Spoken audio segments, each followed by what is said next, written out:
Le professeur Benoît Barou a dirigé le programme de transplantation rénale du groupe hospitalier La Pitié-Salpêtrière pendant 20 ans. Et dans ce cadre, a réalisé plus de 2500 greffes, si mes chiffres sont exacts. Et aujourd'hui, président de la Société francophone de transplantation et directeur au sein de la société Emarina depuis quelque temps. C'était donc assez naturel que l'association pour le don d'organes France ADOT 53 l'invite pour une conférence ce vendredi 12 avril. Professeur Barou, bonjour. Bonjour. Alors merci d'ailleurs d'avoir organisé votre planning spécialement pour venir ici nous parler de vos travaux de recherche et des perspectives extrêmement prometteuses que j'ai découvert avec vous en préparant cette émission. Quand on parle de greffe, on a souvent à l'idée que ce qui est très contraignant, en dehors du fait qu'il n'y a pas toujours assez de donneurs disponibles, mais c'est la conservation du greffon.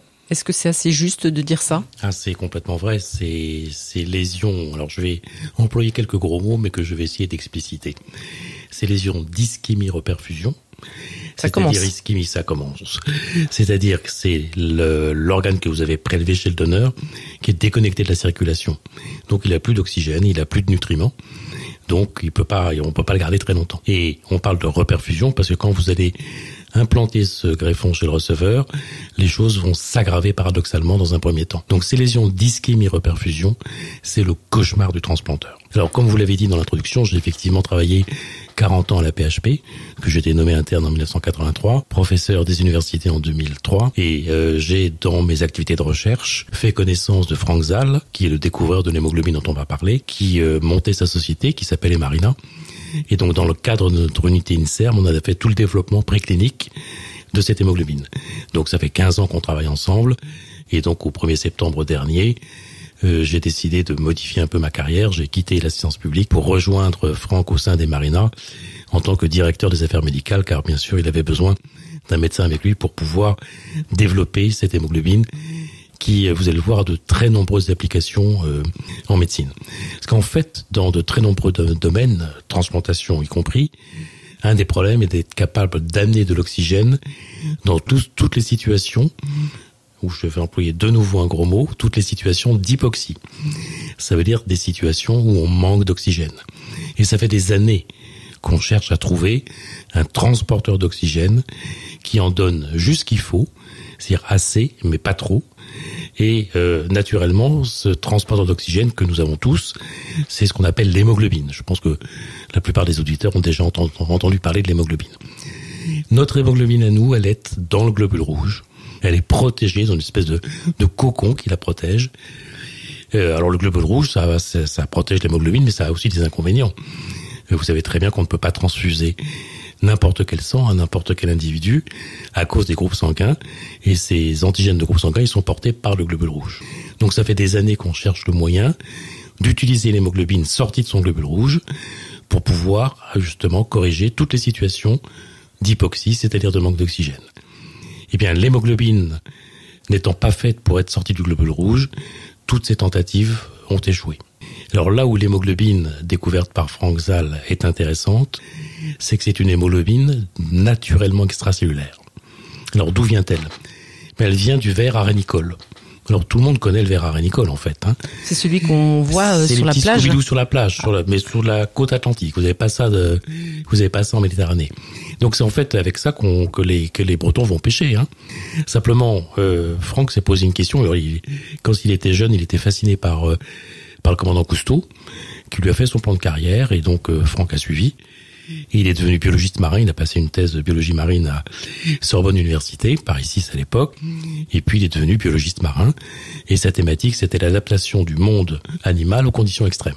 Et par la fenêtre de son laboratoire à Roscoff, voyant ces petits Scooby-Doo, il était voir ce qui se passait dessous, trouver ce ver, et il s'est posé une question d'enfant.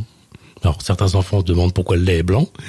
Là la question c'était, mais comment ce ver fait-il pour respirer dans des conditions aussi différentes que marée haute et marée basse.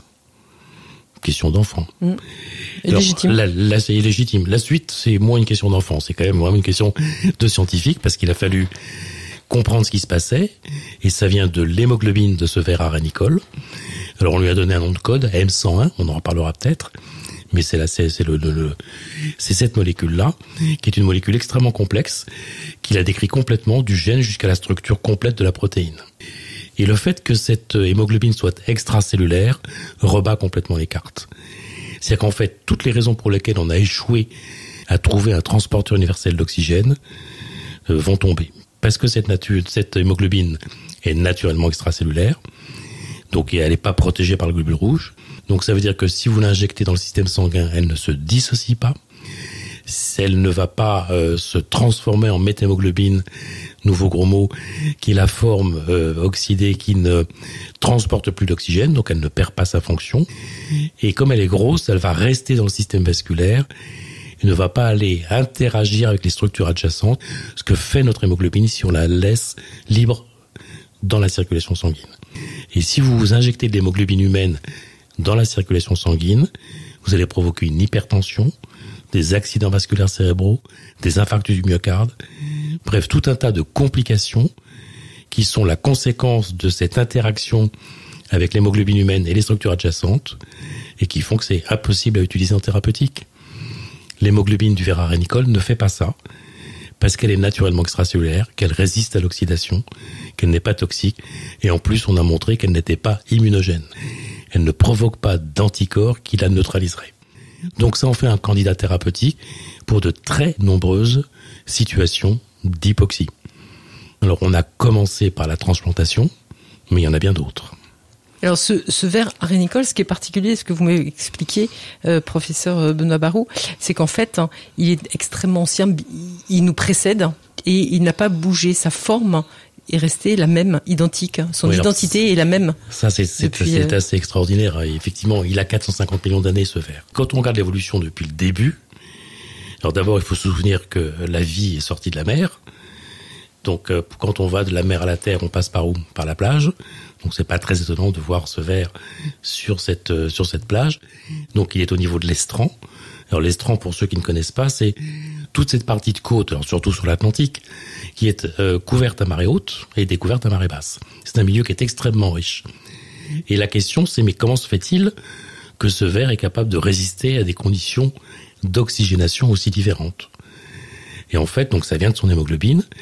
Et cette hémoglobine, elle a comme caractéristique de transporter 40 fois plus de molécules d'oxygène que nous, que la nôtre. 40 fois plus. Beaucoup plus performante. Donc elle est beaucoup plus performante, bien sûr. Et donc c'est ce qui lui permet finalement de charger ses batteries, entre guillemets. Il va charger son hémoglobine d'oxygène à marée haute. L'oxygène est extraite de l'eau de mer. Et quand il est à marée basse, en hypoxie, il n'y a plus d'oxygène, il vit sur ses réserves. Donc il plane à marée basse, il recharge à marée haute, il replane à marée basse. Et donc c'est ce principe-là qu'on transpose en thérapeutique pour toutes les situations d'hypoxie où on a besoin d'amener de l'oxygène. Ça veut dire, ça c'est quelque chose qu'on n'avait jamais réussi à reproduire en laboratoire, une hémoglobine qui aurait ces mêmes caractéristiques. Voilà, c'est ce que je vous disais tout à l'heure. Tant qu'on a utilisé des hémoglobines intracellulaires, c'est-à-dire dans le globule rouge, et on a utilisé essentiellement l'hémoglobine humaine et l'hémoglobine bovine de bœuf, on n'y arrive pas. Alors on a beau bricoler, les biologistes sont très forts. Ils sont capables de faire des pontages, d'essayer de modifier la molécule pour qu'elle supporte le fait d'être sortie de la cellule. Rien n'y fait. Toutes ces tentatives-là se sont soldées par des échecs. L'approche des Marina est originale en ce sens qu'elle fait appel à une hémoglobine qui est naturellement extracellulaire. Donc on n'a pas à la modifier. Cette structure est très complexe, si bien que l'hypothèse de la synthétiser de novo à partir de rien au laboratoire, comme on peut le faire pour des molécules plus simples, là c'est pas envisageable, c'est trop compliqué. Donc en fait cette hémoglobine elle est extraite de ver naturel entre guillemets. Alors, on va pas tout de suite tout dévoiler, on donnera rendez-vous à nos auditeurs la semaine prochaine pour les applications un petit peu concrètes, mais d'ores et déjà pour l'instant c'est à titre expérimental, mais donc il y a déjà des expériences qui sont menées. Alors ces vers, vous n'allez pas les ramasser à la plage, vous n'avez pas demandé à une équipe d'enfants? Non, ce serait un petit peu compliqué. De Morlaix d'aller les ramasser. Non, bien sûr, ce serait un peu trop compliqué, mais on n'est pas très loin dans le principe. C'est-à-dire que ces vers vont être élevés dans une ferme marine avec des techniques d'aquaculture. Cette ferme est située à Noirmoutier. Et donc en fait, les vers vont être renouvelés régulièrement. on les fait se reproduire au laboratoire de la ferme dans des conditions qui sont extrêmement précises et dans des conditions qu'on va appeler GMP, qui veut dire ce sont des conditions qui sont compatibles avec l'utilisation du produit comme un médicament derrière. Et c'est extrêmement surveillé. Et donc, ces vers vont se reproduire et vont être élevés dans cette ferme avec ces techniques d'aquaculture.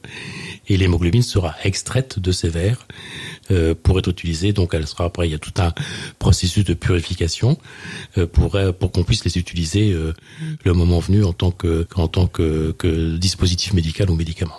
Voilà, que l'on aura l'occasion de développer donc la semaine prochaine. Un grand merci, professeur Barou, de vous être arrêté juste avant cette invitation qui vous a été faite par France Adot 53, que l'on remercie aussi. Et puis donc, on se donne rendez-vous la semaine prochaine pour voir concrètement toutes les applications concrètes de cette molécule M101 issue donc du ver arénicole. Donc, à la semaine prochaine. Merci à vous, la semaine prochaine.